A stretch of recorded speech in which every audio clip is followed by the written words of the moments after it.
The Rita Cosby Show on the Red Apple Podcast Network. Breaking news.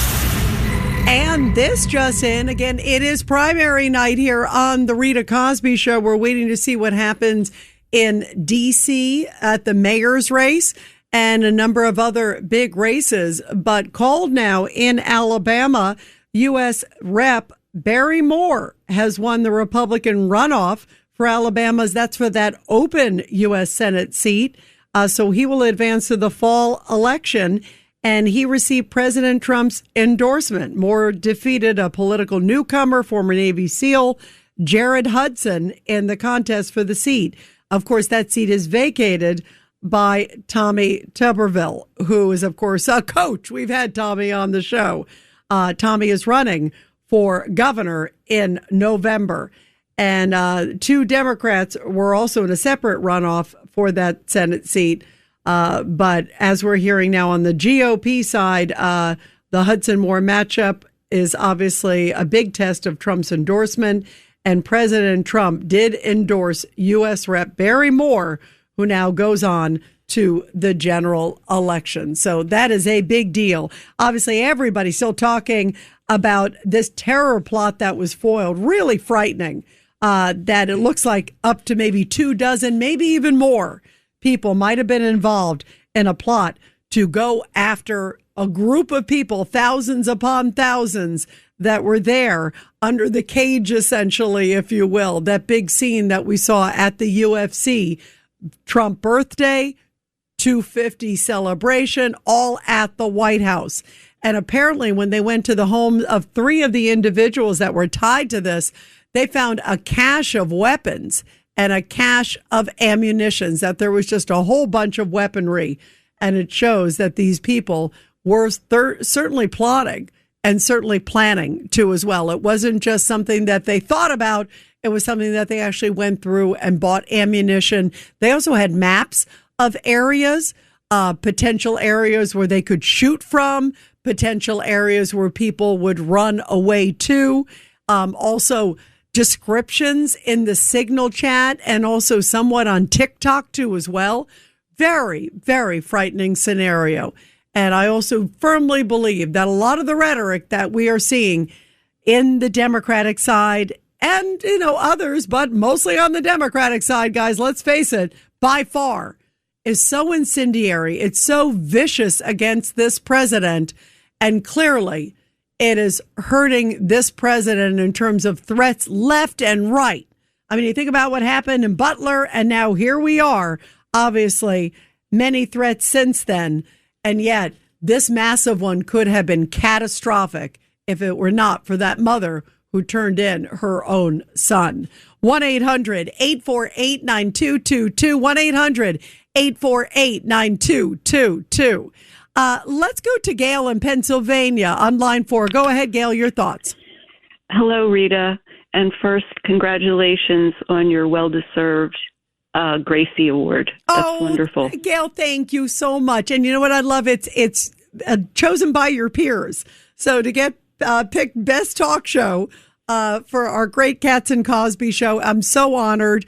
And to see so many great women who I love and respect, it brings such joy, and I'm just humbled because there's so many great, terrific, talented people. But I do believe I have the best listeners in the world. So I'll give you guys the award every day of the week. Well, everyone, that watches you loves you. Thank you. My husband always loved you on Fox. My mother loves you on Newsmax. I don't think they listen to WABC. I shouldn't say that, but they love you. Well, thank you. And they should listen to WABC. And by the way, the shows across the country. You're in Pennsylvania. WPHT, the great powerhouse station, carries us now as of a few days ago. So you have a lot of choices now. I'm going to tell them. I'll be sure. Thank you. But I called because as soon as I heard it was a group of young people that were involved in this terror threat, I immediately thought of China. And it's pretty well documented that they do this unrestricted warfare and they put up fake sites. Peter Schweitzer, who's one of the greatest political nonfiction writers. I love Peter. Love Peter. Yes, yes. And they really, and plus there's a communist movement in the United States. I think that Roy Singham, that American who's stationed himself in China, who knows what rogue people they're using. And Schweitzer actually, surprisingly, Mexico does more to undermine us than I would ever have believed. In terms of wanting, they sort of have this culture that they feel the United States, parts of the United States belong to them. And they do everything to undermine us as well. It's really frightening. And I think Peter also, I love Peter. And I've had him on the show. And Peter, one of the things that he's talked about, exactly to your point, is sort of the role that even, I think he was saying that there were even events held, I believe, at like Mexican consulates yes. that were sort of, talking about groups that were undermining America. I mean, first of all, that is definitely not legal. You can't have somebody come in and say, I'm going to have a different country and we're going to talk about undermining the country we're in. I mean, it's, you're obviously, it is Mexican consulate, so it's their territory, but you're at the pleasure of America. Give me a break. Yeah. And how many of these young people are influenced on social media by all this disinformation put out by communist China? And as I say, even people that you would think would be friendlier, like Mexico. It's just really insane. And I look at these young people sometimes and I look at them and I think patsy, the word patsy, like used, manipulated, that kind of thing. Yeah, I agree. And the fact, I think is so chilling, Gail, that this guy got online in May and here it is. It's only June, and he was already planning with a bunch of strangers, went and got ammo, gave up like a lot of his graduation money to buy ammunition. Yeah. I mean, that's frightening. Yeah. That is frightening. Yeah. It's not like it's some longtime association. It's a bunch of strangers like-minded around the country. And it makes you wonder how many other people are susceptible. I agree with you. I think this Neville Roy Singham, it's trouble because he's over there in China, very close to the CCP, has allegiances with many like Chinese individuals and folks living over there. And his name constantly comes up with all of these different groups where there seems to be some pretty out of control protests. And goes suddenly right. How come we're not cracking down on that? I don't understand that. Yeah. And where did these kids get money for all this, the drones, the ammunition, and to come to get it together so quickly? I just feel the whole thing is very suspect, and it's really sad that they're undermining us like this. Yeah, it's very frightening. And they certainly have played a role in a number of protests. It's unclear, obviously, on this one, but it's still early. And I'll be looking to see if there's any fingerprints, because they seem to have a lot of fingerprints on a lot of the uprisings in this country, sort of the undermining, creating it in this country. Evidently, it's pretty well documented that they set up these false sites and different things. And they had the police stations. How about the fake Chinese police stations? Yes. That's frightening too. And buying the farmland right by U.S. military facilities. Clearly, that's not a mistake. I mean, you don't go buy locations all over military farmland. And the biolabs, how about the biolabs like University of Michigan? Yes, it's unbelievable. They let in so many people, and I do feel that there is a kind of effort to undermine the system as founded. And I think chaos might be the goal, create chaos to get, that's what this group said, accelerate chaos in order to get the system they want, which is the old communist playbook. Yeah, and that is chilling. And we're seeing more and more of it in this country. Gail, thank you for your very sweet words. And thank all the other folks in your family, too. They're so sweet. Let's go to Dom in Minnesota. Go ahead, Dom, on line 5. Yeah, first off, congratulations, Miss Gracie Allen, a.k.a. Rita Cosby. Oh, thank you. And by the way, and I'm glad that you knew, it's named after, of course, the great broadcaster and comedian Gracie Allen. So I love it. She was Gracie amazing. Allen. So thank you. Yeah, I think this kid, I guess, I think they called him Tyson Proper. Yes. And, he apparently stumbled upon some group on TikTok, and they call themselves the Vanguard of the Old. And they believe that the United States is going in the wrong direction. The only way to fix it is to tear it all down and rebuild it again. And the conditions under which people can join this group, you have to prove that you're physically fit. You have to give them your ID card, and then you have to be able to buy your own, guns and ammo and equipment, stuff like that, to carry out their mission. And this is basically that the thing that they require. And my main question or concern is, how does a 19-year-old who has so much to look ahead in front of him or her able to take such a drastic decision, knowing full well, if he was sane, that he's never going to be able to come back from this if he gets caught?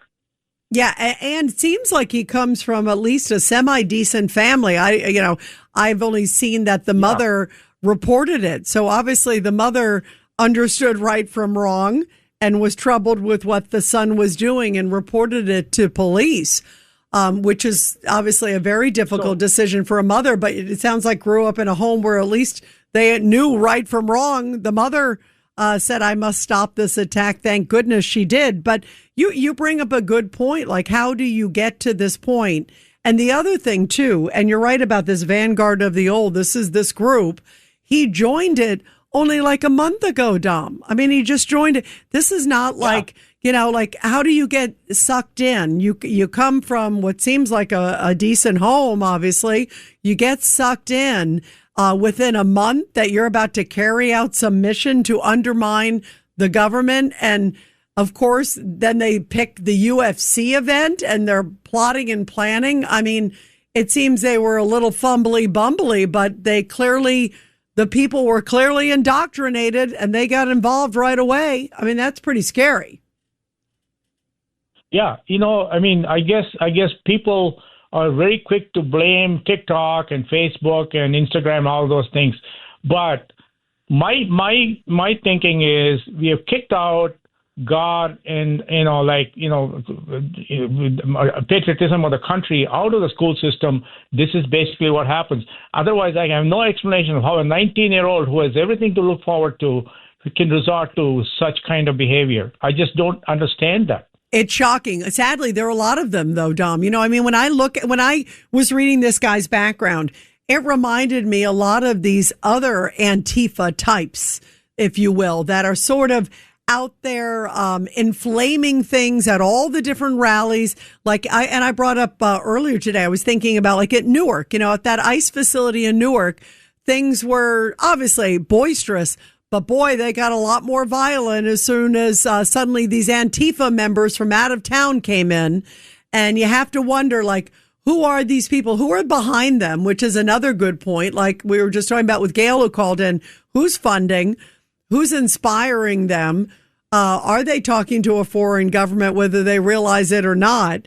And even if they have to pay for their own, who's propagating this? Like we're losing a generation if they're so easily indoctrinated, Dom. And clearly he had that mindset. But if you look at so many of the protests that are taking place on college campuses, there's a lot of this type. There's a lot of this type out there, even during some of the George Floyd, when things were getting really violent and the windows were getting busted down. So I feel like it's sort of this cancer that's been breeding, and then suddenly they just kind of joined together online. It's not like he suddenly flipped. He was clearly susceptible and then, suddenly found somebody very similar to him. But you're right. How do we change this, Dom? Because it's a very troubling trend. Yeah, and I think, I just was reminded of the statement, to whom much is given, much is expected. Unfortunately, we are giving so much to these children, and the school system is not telling them the more you get, the more responsible you should be in society. That's not being taught in schools. That's the problem. Yeah, it isn't. And sadly, some of the teachers are also in the same mindset. And that's the scary thing. I mean, we saw that in a lot of the protests, I remember on some of the college campuses, remember when the school, some of the hierarchy was planning on apologizing or changing policy, because they were getting under a lot of fire from the federal government, from the Trump administration. Some of the first ones to complain were not the protesting students, they were the protesting teachers. So that's why they're kind of growing up in this incubated environment where they all sort of feel the same way. And it's this strain of anti-Semitism, because in this one, too, they were also talking about AIPAC. That's the Jewish lobby. It reminds me of that student the other day at Cornell who said he doesn't want to work for Jews. And then when people came out, he said, I'm sorry, I got to stay with what's right. I mean, that's what's right, is to blast Jews. We got to turn this around. It is very, very troubling. Dom, thank you. It's always great to hear from you. And thank you for the very sweet well wishes, too. 1-800-848-9222. And everybody will continue on The Rita Cosby Show when we come back. You're listening to The Rita Cosby Show. The Rita Cosby Show. Entertaining and informative on the Red Apple Podcast Network.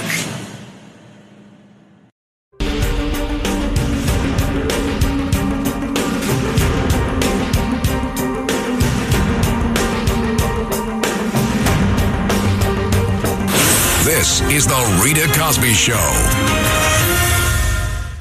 And we are rocking out tonight here on The Rita Cosby Show. Let's go to Sandra in New Jersey, line 2. Go ahead, Sandra.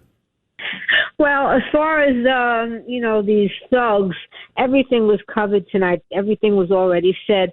But I will add that the mother said that her son was lured into this by the excuse of getting into his religion.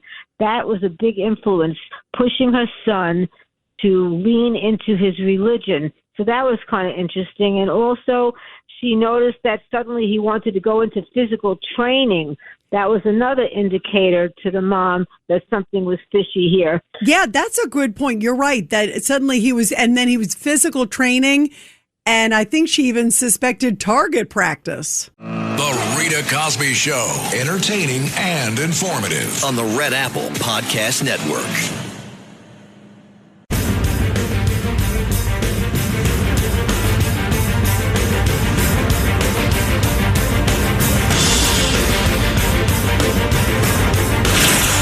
Rita Cosby is on.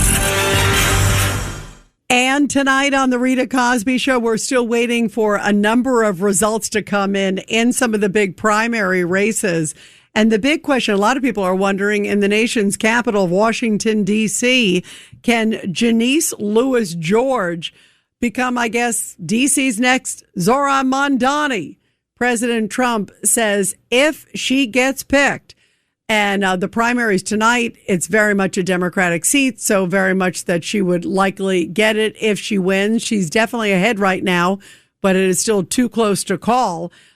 She is like, oh, let's go light on criminals. Let's not have a curfew for teens, even though there's been these teen takeovers with these crazy incidents with cars and other things going on in the streets. She just seems to think people should just roam wild and not be held accountable. And President Trump says that is extremely dangerous. And he says that if she is picked, that he may have to take back D.C. This is what he said, remember, just a few days ago. He's watching this. Here in Washington, D.C., there's a Democratic primary for mayor. One of the two leading candidates, Janice Lewis George, is running a Zohran Mamdani campaign. It's focused on socialist policies. How would you feel if she emerges victorious in next Tuesday's Well, I wouldn't like it, and maybe we'd take back Washington, run it on the federal basis. We won't put up with it. We're not going to lose our businesses. By the way, Washington now is a safe, beautiful place.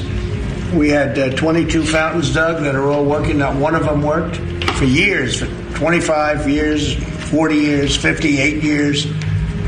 The pool didn't work from 1928 it was built. It always leaked because it was done in stone. Now it's done properly. It's not going to leak at all.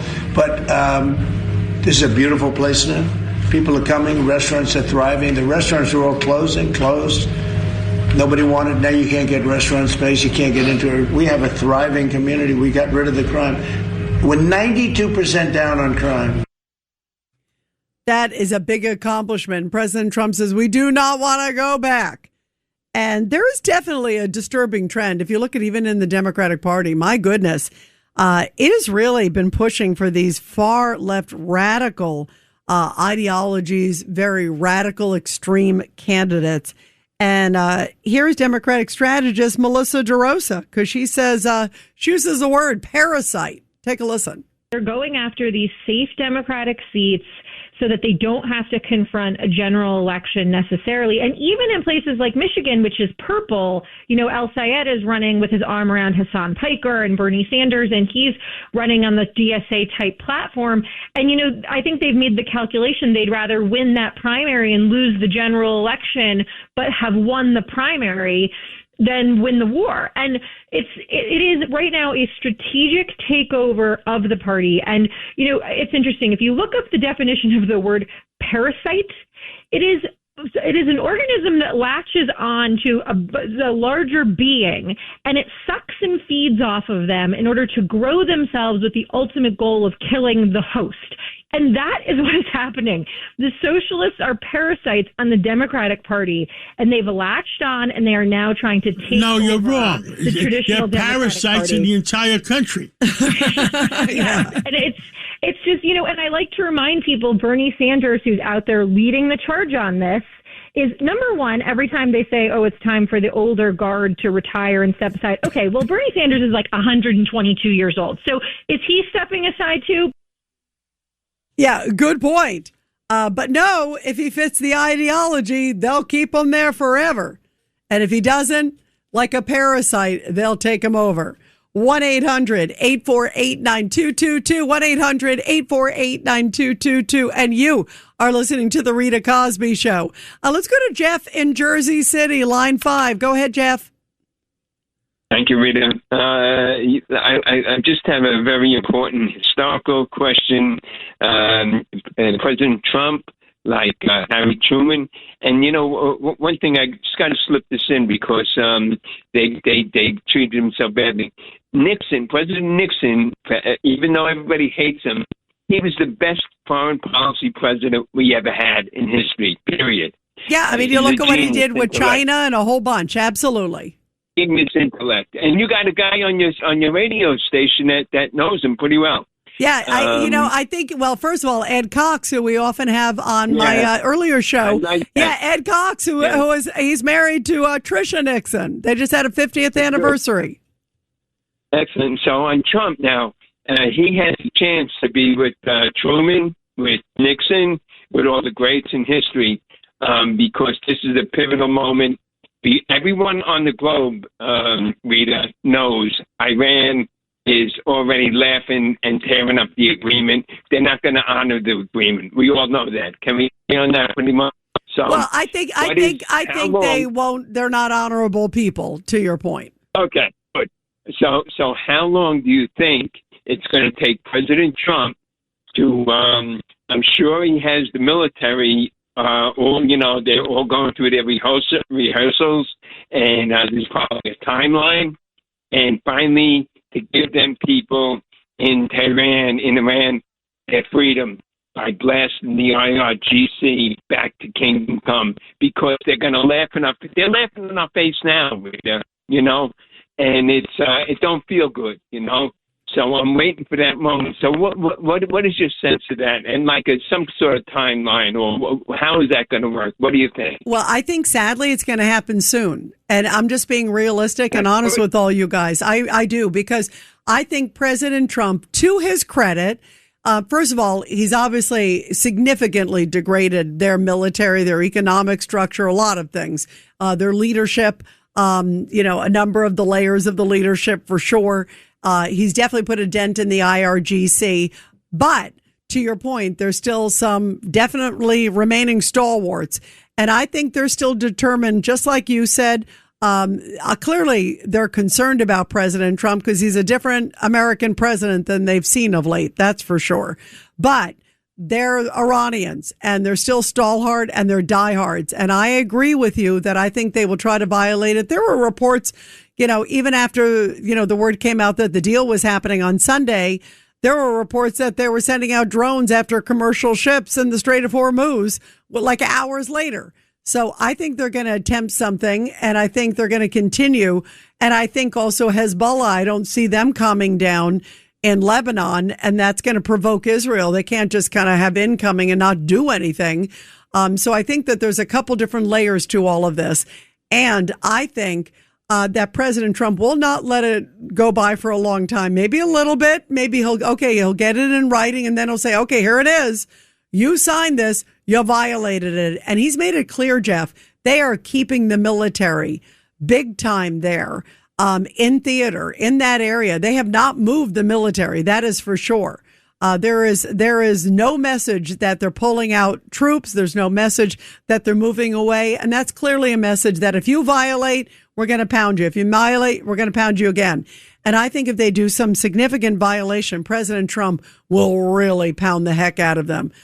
So I think he's realistic. He's hoping for the best. And by the way, every American should hope for the best. Every American should say, hey, let's hope that this ends up peacefully and that maybe they adhere to it. I give President Trump to give them a lot of rope. But on the other hand, not that much that they can violate and embarrass the president or embarrass the United States. I think right now he's trying to say, listen, I'm giving peace a chance. He's not a warmonger. And I give him a lot of credit for that, but he certainly is not afraid to use force when it's needed. And I think it may happen very soon because I just don't have faith in the Iranians. I have faith in President Trump, but I don't have faith in the Iranians. Jeff, thank you. Really great call. Important call. Thanks so much. Let's go to Dave in White Plains, line 4. Go ahead, Dave. Hi, Rita. Nice to talk to you again. You too. I would like to ask those two senators. I didn't know who the Hawaiian was, but it seems to have about the same IQ as the other Hawaiian senator, Mazzy or whatever. Yes. Oh, yes, exactly. The female. This is Brian Schatz. Brian Schatz, who, nobody purposely stupid. Right. Nobody would know him. I mean, come on. What a ridiculous thing for him to say, saying, this is ridiculous. They're not publishing the deal because they want to hide it. President Trump said he's going to announce it. Right, and the same day Obama, I think, is doing his library. I think that's what's getting him. Yeah, exactly. Right. But here are the questions I'd like to ask either those two senators. The first one for saying there's no change. Do you think the fact that Iran's entire navy is underwater now and they have no ability to manufacture anything or even buy anything from anywhere else, which would be sunk before it got there, in their ability to project around the world, like to the Mediterranean, to both the Pacific and the Atlantic around Central and South America, do you think that has been limited a little bit? Oh, I mean, obviously, and anybody who would say anything other than that is stupid. I agree with you, Dave. Okay. Number 2, do you think the fact that if left alone by next year, they would probably have double the number of ballistic missiles at least and infinitely more drones has been, again, another change, the fact that they have very little now and, again, the inability to manufacture them? 100%. And the third one would be the fact that, yes, after the bombing with the B-2s, yeah, they might have been able to get the uranium, but they still had the centrifuges which are needed. Now they don't have that at all either. And we can certainly watch them if they start manufacturing stuff like that. So that program has certainly been set back. Those 3 alone are rather significant to me. Yeah, absolutely. It is 100% a different ball game than when Obama was involved. I mean, Obama did none of the pounding and just did the talking and sent money. I mean, this is a very different deal. And President Trump is, we were just saying, hopefully you just heard what Greg was saying. When Greg was calling in to me, he has been very clear. We're not moving the military. And that to me gives me comfort. He's not saying, okay, deal done. See ya. We're fine. He's like, here's the deal. All right. Take it or leave it. And if you violate it, we will indeed send assets in. They're not going to be far away. They're going to be looking over your shoulder. And the minute you break it, and he means it. That's the difference too, Dave. This is not somebody who just has veiled threats. This president has guts and courage. Yeah, exactly. You're exactly right. One more thing on that B-52 crash. I feel so miserable for those involved families because I'm a retired ER physician, and one of the worst things is unexpected death. If someone's sick, you kind of get prepared for it, but when you wake up in the morning, it's just like 9/11 again. That you go to work in the morning, or the police that you're always bringing up. Yeah, it's heartbreaking, and to see I was watching one of the wives tonight of the officers and one of the crew members, and she was has two young kids, like very very young kids, exactly, and she said, and it's Father's Day coming up. Oh, it just ripped your heart out. It's so hard, really hard. Pray for them. Very very very sad. Anyway, one thing good is oil futures are trading at $75 and now quite stable. That's my colorful ER. Yeah, oil future chart. I was going to, and that's good news. And gas prices continue to go down too. Also, no, this will get them into the $3 range, which is a very significant thing. Yeah, because again, it's another one of saying, has anything changed? It was up at it was 105, now it's 75. That's a big change too. Yep. By the way, I was seeing predictions. Right. I was seeing gas predictions that could be at 375. I think some were saying maybe potentially by July 4th. That's right around the corner. Dave, thank you very much. Really great to hear from you. Let's go to Russ in White Plains, line 3. Go ahead, Russ. Hey, Rita. It's very interesting that guy brought up Nixon because I remember what does peace with honor look like for the United States. But, Joaquin asked why these people attacking the UFC are connected to right-wing wingnuts like himself. They're Second Amendment Christian nationalists. Wait, Russ, hold on. Yeah. You got you got a lot in there. First of all, you're trashing Joaquin. He's not even on the phone. He's a wonderful, great guy. But go ahead. What's your point?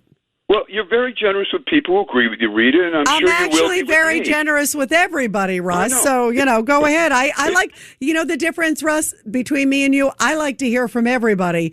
You seem to like to just hear from people who, I guess, have your mindset. But go ahead. Well, I also watch you on Newsmax on Saturday morning. I don't think you watch me anywhere. But, the annihilationist rhetoric towards Iran is what gets people all riled up. And, peace with honor, I think that's admitting you made a mistake, a foreign policy blunder. You retreat without further pointless death and destruction. I admire Trump that he's trying to do this. It takes strength. It seems like he's passing the buck to Congress. I mean, Iranians have to wonder who is in charge, Trump or others, Rubio, Netanyahu. Wait. Russ, hang on. Do you honestly think that they have any doubts who's in charge? I think they know when they suddenly saw the B-2 bombers coming in last June and when they saw the pounding that they've gotten. We were just talking about how much they've been decimated. And no other American president has done that. I mean, there's no doubt that President Trump's in charge. And I give him credit, and you should too, Russ, that he's at least trying. At least he is trying, and he's using definitely peace through strength. But he's not, the people who said, he's warmonger, he's not warmonger. I mean, but he at least has guts to follow through with his word. That's a lot different than we've seen in the past, Russ. Well, I voted for him twice. Bless his heart. He's out of his depth. He's jumped the shark. Wait, Russ, wait a minute. Russ, you voted for him twice? I'm shocked you voted for him at all. You seem to always trash him. No, I voted for him twice. I accelerate I'm a MAGA Marxist. Crony capitalism is the real parasite in this country. People need to wake up and recognize that. And when Trump says Israel's in the way, is he an anti-Semite when he says Israel is in the way of peace? He's clearly not. What he's trying to do is try to calm the flames between Israel and Hezbollah. And you, by the way, Russ, you just heard what I said, that I can understand why Hezbollah, is a huge eyesore for Israel, and they have to defend themselves. Nobody's going to take the kind of incoming that Israel's been getting from Hezbollah and not do anything. And that's why, and Iran keeps sort of saying that, that's part of the deal. It seems to be that maybe they're not part of the deal. That's why I'm curious to see what President Trump puts out there. And I give him a lot of credit. I'm glad you voted for him twice. And Russ, when you sit there and you look at the alternative, I mean, can you imagine if it was Joe Biden or Kamala Harris right now? We'd be praying till the hilt. Russ, I'm glad that we got a little bit of voice of reason from you tonight. And I appreciate that, Russ. Thank you very, very much. Russ, sorry, we got to go because we got a hard break. But Russ, call back again. It's always good to hear from you. And now, support our heroes. The Rita Cosby Show presents Support Our Heroes. And this is the Tunnel to Towers Foundation Support Our Heroes segment with a very powerful story from Burlington, New Jersey, where a U.S. Army World War II veteran, James Owens, who was drafted at just 18, was awarded a Quilt of Valor by the National Quilts of Valor Foundation. Now he is 101 years old. And he was honored, they said, by the executive director, who said in the presentation, as our country prepares to celebrate its 250th anniversary, it's even more meaningful to recognize someone whose life is so deeply connected to the freedoms and the values that we hold dear. By the way, he was inducted into the U.S. Army in 1943 at Joint Base McGuire-Dix Lakehurst, and after that sent to Alabama, and from there Georgia, and then into theater in World War II. He traveled across northern France by foot with his unit, building bridges wherever they were needed. He and his unit were behind the front lines, but occasionally they had to blow up bridges to prevent German soldiers from crossing and following U.S. troops. Very important mission. And how beautiful that he received a beautiful quilt customized, thanking him for his great service. And you know how much I love members of the greatest generation and their families. And everybody, help America. Heroes especially, and their families. They do so much to keep us free. And no time better than now to be able to give back and say thank you. Donate just $11 a month to the incredible Tunnel to Towers Foundation. Be sure to check them out. They are the best organization out there, top of the line. Check them out at t2t.org. That's T, the number 2, T.org. The Rita Cosby Show on the Red Apple Podcast Network.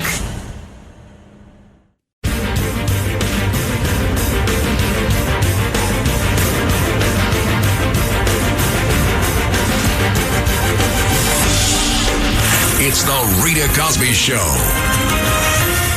And let's go real quick to Robert in Philly, line 3. Go ahead, Robert. Rita, it is always great to talk to you, but now it's even more great to talk to you. Welcome to Philadelphia. You are on my home station now, and I get to listen to you on a clear radio station on stormy nights. This is wonderful. On WPHT, the greatest station there in Philly. And Robert, I am thrilled. You know I love Philly, and I love all of you. Thanks for listening to The Rita Cosby Show. You can hear The Rita Cosby Show weeknights at 10 on 77 WABC. If you like the podcast, share it with your friends and listen anytime at WABCRadio.com and download the WABC Radio app. Hit that subscribe button on all major podcast platforms. Plus, follow WABC on social on Instagram, TikTok, Facebook, and X. See you next time for a new episode so you never have to wonder. What the heck is going on here?